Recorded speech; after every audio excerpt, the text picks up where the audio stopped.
Good morning to our students. आइए बच्चों, class 12 आरो भाग 2 का आप लोगों का गद्य खंड देखते हैं, जो कि लेसन 11 है। महादेवी वर्मा की जीवनी है, पहले देखते हैं। इनका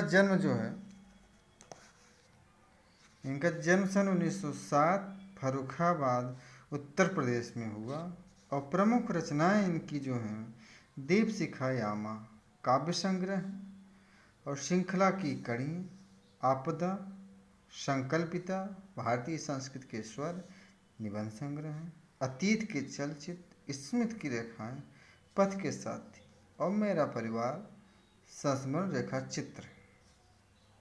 फिर आइए देखते हैं आगे। प्रमुख पुरस्कार। ज्ञानपीठ पुरस्कार इनको यामा संग्रह के लिए 1983 में दिया गया है। महादेवी वर्मा को ज्ञानपीठ पुरस्कार यामा संग्रह के लिए 1983 में और उत्तर प्रदेश हिंदी संस्थान का भारत भारती पुरस्कार पद्म भूषण 1956 ईस्वी में।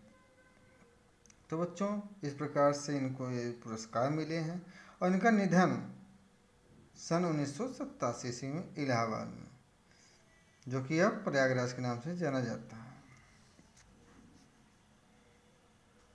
तो इस प्रकार से जन्म सन 1907 फर्रुखाबाद उत्तर प्रदेश और मृत्यु या निधन सन 1987 इलाहाबाद।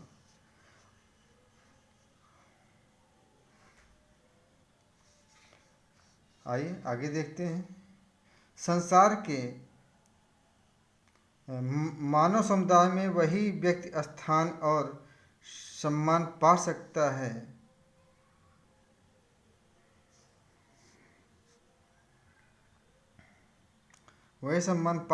है वही जीवित कहा जा सकता है जिसके हृदय और मस्तिष्क के समुचित विकास पाया हो और जो अपने व्यक्तित्व द्वारा मनुष्य समाज से रागात्मक के अतिरिक्त बौद्धिक संबंध भी स्थापित कर सकने में समर्थ हो। साहित्य सेवी और समाज सेवी दोनों रूपों में महादेवी वर्मा की प्रतिष्ठा रही है। महात्मा गांधी की दिखाई राह पर अपना जीवन समर्पित कर उन्होंने शिक्षा और समाज कल्याण के क्षेत्र में निरंतर कार्य किया। नारी समाज में शिक्षा प्रचार के उद्देश्य से उन्होंने प्रयाग महिला विद्यापीठ की स्थापना की।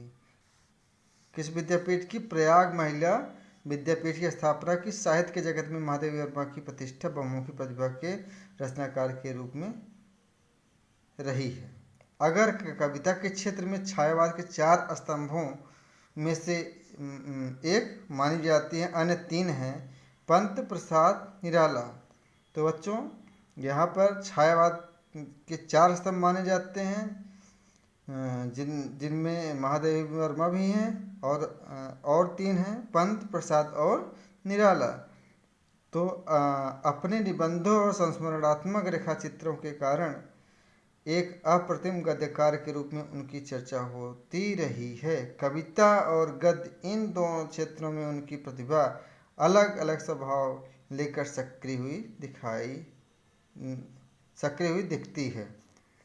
कविताओं में वे अपनी आंतरिक वेदना और पीड़ा को व्यक्त करती हुई इस लोक से परे किसी और सत्ता की ओर अभिमुख दिखाई पड़ती हैं, तो अपने गद्य में उनका गहरा सामाजिक सरोकार स्थान पाता है।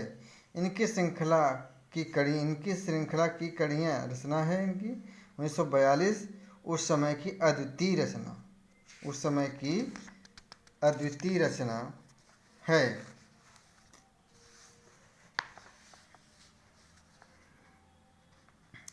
जो हिंदी में स्त्री विमर्श की भव्य प्रस्तावना है।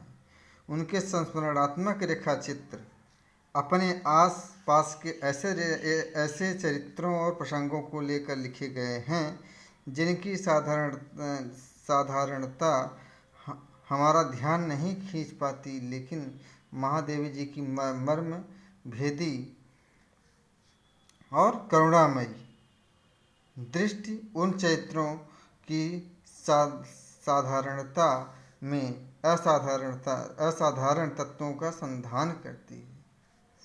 इस तरह समाज के शोषित पीड़ित तबके को उन्होंने अपनी गद्य रचनाओं में नायकत्व प्रदान किया।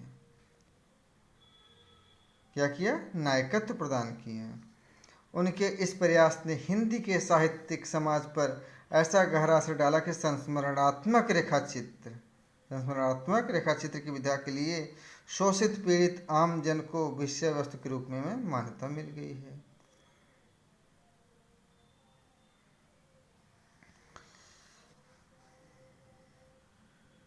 तो बच्चों, आज का क्लास यहीं पर समाप्त होता है। अगले क्लास में मिलते हैं। तब तक नमस्कार।